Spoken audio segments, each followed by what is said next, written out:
أعوذ بالله من الشيطان الرجيم بسم الله الرحمن الرحيم والصلاة والسلام على أشرف الأنبياء والمرسلين نبينا محمد وعلى آله وأصحابه أجمعين وأشهد أن لا إله إلا الله وحده لا شريك له وأشهد أن محمدا عبده ورسوله صلى الله عليه وسلم ثم أما بعد.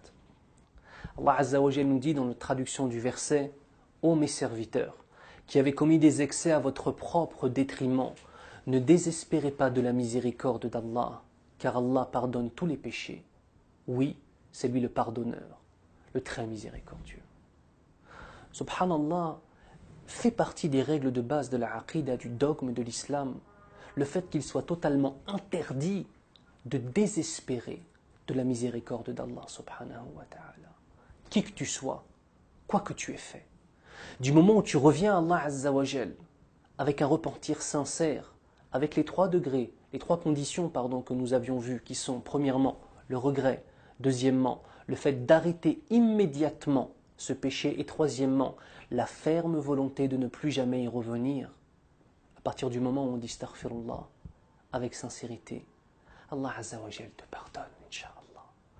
Ô mes serviteurs qui avez commis des excès à votre propre détriment, attention, ne désespérez pas de la miséricorde d'Allah, car la miséricorde d'Allah n'a aucune limite. La seule chose qu'Allah Azza wa Jal ne pardonne pas, c'est qu'on lui associe quelque chose. Al-shirk al-akbar, le polythéisme majeur.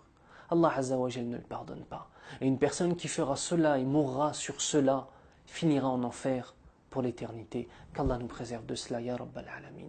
Toi qui es musulman, toi qui es musulmane, sache que si tu te repens à Allah Azza wa Jal, sincèrement, tu peux accéder au plus haut degré de son paradis, subhanahu wa ta'ala.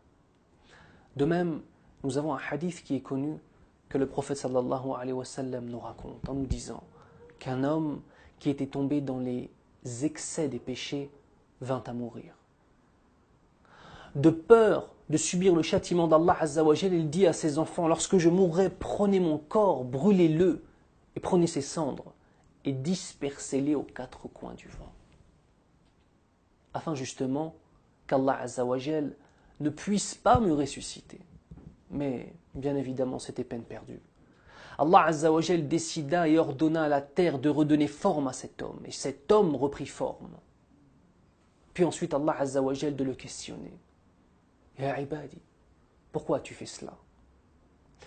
La réponse de cet adorateur sera de dire: Ya Allah, j'avais peur de toi. Et j'avais peur que tu me donnes le pire des châtiments.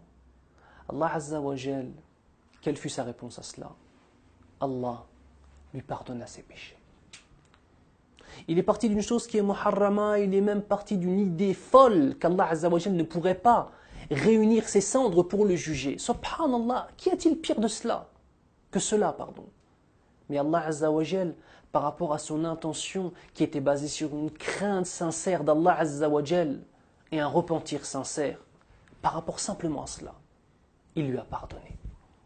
De même, dans un hadith qudsi, une parole d'Allah Azza wa Jal qui ne fait pas partie des paroles du Coran al-Karim et dont la chaîne de transmission n'est pas forcément mutawatira, le prophète sallallahu alayhi wa sallam nous dit: Allah subhanahu wa ta'ala a dit: celui qui vient avec la bonne action en aura 10, pareil ou plutôt, je lui en ajoute encore plus. Celui qui vient avec la mauvaise action, la récompense d'une mauvaise action, simplement, lui sera donnée. C'est-à-dire, lorsque tu fais une bonne action, Allah Azza wa Jal la démultiplie par 10 au minimum. Lorsque tu fais une mauvaise action, Allah Azza wa Jal ne te compte qu'une seule mauvaise action. Lorsque tu veux faire une bonne action et que tu n'as pas pu la faire, par rapport à ton intention, Allah te compte une bonne action, même si tu ne l'as pas fait.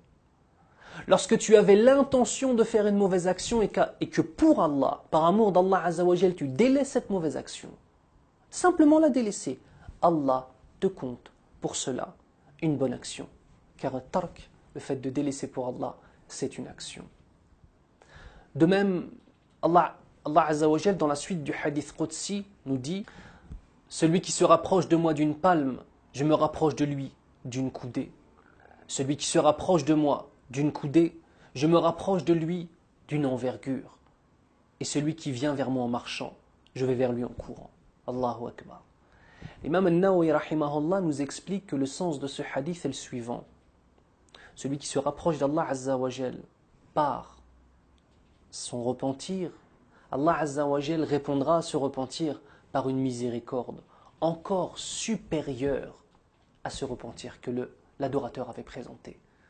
La miséricorde d'Allah Azza wa Jal englobe toute chose et elle est toujours supérieure à notre repentir. Allahu Akbar. Allah nous fait miséricorde même quand on ne le mérite pas, du moment où on ne lui associe rien du tout. Et c'est la suite du hadith, la condition à tout cela.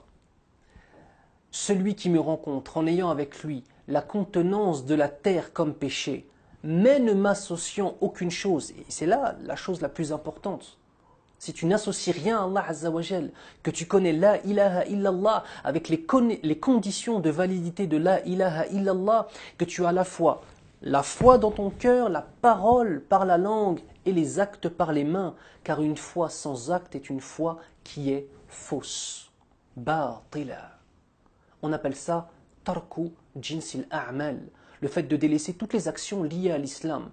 Et ça, c'est du kufr billahi subhanahu wa ta'ala. C'est de la mécréance majeure qui fait sortir de l'islam. Donc il est très important de comprendre qu'il y a toujours une relation fondamentale et essentielle entre d'une part la foi et d'autre part les actions. Donc celui qui rencontre Allah Azza wa Jal avec l'équivalent de tout ce qui pourrait remplir la terre en termes de péché, mais qui rencontre Allah Azza wa Jal en étant un muwahhid, celui qui n'associe rien à Allah Azza wa Jal, alors Allah Azza wa Jal nous dit, je le rencontre avec la contenance de la terre, comme absolution, comme pardon. La miséricorde d'Allah Azza wa Jal n'a aucune limite. Comme il le dit dans le Coran, kataba ala nafsihi ar-rahma, il s'est imposé à lui-même la miséricorde, subhanahu wa ta'ala. Qui dit miséricordieux, dit miséricorde, et qui dit miséricorde, dit créature faible qui a besoin de cette miséricorde. Ya ayyuhan nasu antumul fuqara'u ila Allah, wallahu huwal ghaniyyul hamid. Ô vous les hommes, vous êtes les indigents, les pauvres qui ne possédez rien, alors qu'Allah Azza wa Jal, lui, est le riche par excellence, celui qui mérite toute la louange. La miséricorde d'Allah Azza wa Jal est parfaite, pure et n'a aucune limite. Enfin, un hadith nous informe qu'Allah subhanahu wa ta'ala, chaque nuit, étend sa main pour agréer le repentir de ceux qui ont étend sa main pour agréer le repentir de ceux qui lui ont désobéi pendant la journée. Et qu'ensuite, il étend sa main le jour pour agréer le repentir de ceux qui lui ont désobéi la nuit. Allah Azza wa Jalla laisse toujours les portes du repentir et les portes de sa miséricorde ouvertes. Subhanallah. Et dans la fin du hadith, on nous informe que ce sera ainsi jusqu'à temps que le soleil se lève de l'Occident, c'est-à-dire la fin du monde. Allah Azza wa Jalla aime notre repentir. Allah Azza wa Jalla aime que l'on revienne vers lui. Et sa miséricorde englobe toute chose, une miséricorde parfaite qui n'a aucune limite. Alors que notre désobéissance ne cesse de s'étendre dans la communauté musulmane à travers le monde, la miséricorde de notre Seigneur ne cesse de s'étendre par le fait de faire revenir une autre partie de la population musulmane à son mode de vie qui est l'islam. Inna ad-dina 'inda Allah al-islam. Le seul mode de vie agréé par Allah Azza wa Jal, c'est l'islam. Alors plusieurs choses, mes frères et sœurs. Premièrement, rappelons-nous de cette miséricorde d'Allah Azza wa Jal envers nous, par le fait que nous soyons en train de dire la ilaha illallah et que nous soyons des musulmans. De même, quoi que tu aies fait dans ta vie, sache que potentiellement Allah Azza wa Jal peut tout te pardonner tant que tu es sincère envers lui et que tu remplis les 3 conditions dont nous avions parlé. Sache aussi que, tout comme toi tu espères la miséricorde d'Allah Azza wa Jal, il te faut toi faire miséricorde. Man la yarham, la yurham. Celui qui ne fait pas miséricorde, il ne lui sera pas fait miséricorde. C'est une règle. Al-jaza'u min jinsil a'mal. La récompense sera toujours de la même sorte que les actions que tu as eues dans cette vie d'ici-bas. À qui fais-tu miséricorde? Pendant ce mois de Ramadan et en dehors de ce mois de Ramadan, mais prends cette occasion. Quels sont les gens qui t'ont fait du mal et à qui tu peux pardonner? Quels sont les gens qui t'ont fait du mal, qui étaient en tort alors que tu avais raison, vers qui tu pourrais toi-même revenir pour faire en sorte que le lien puisse de nouveau se retisser? Ou si les gens ont eu des actions trop graves, c'est peut-être le moment de leur pardonner, Akhil Karim.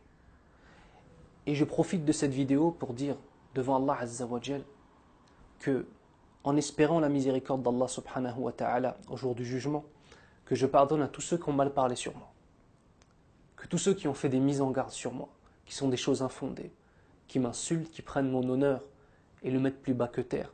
Pour Allah Azza wa Jal, soyez témoins, mes frères et sœurs, que je leur pardonne. Pour Allah Azza wa Jal. Wa uhibbuhum fillah. Et Wallah, je les aime pour Allah, et la perdition dans laquelle ils sont, Wallah, me fait mal au cœur. Et je demande à Allah Azza wa Jal de guider tous nos frères et sœurs vers le chemin de la miséricorde et vers le chemin de la droiture. Et je demande à Allah Azza wa Jal de faire en sorte que les gens cessent de mal parler des lumières que sont les savants. Je demande à Allah Azza wa Jal de faire en sorte que nous soyons une communauté musulmane unie, réelle. Et je demande à Allah subhanahu wa ta'ala de nous faire miséricorde au jour du jugement, même si nous ne le méritons pas. سبحانك اللهم وبحمدك أشهد أن لا إله إلا أنت أستغفرك وأتوب إليك والسلام عليكم ورحمة الله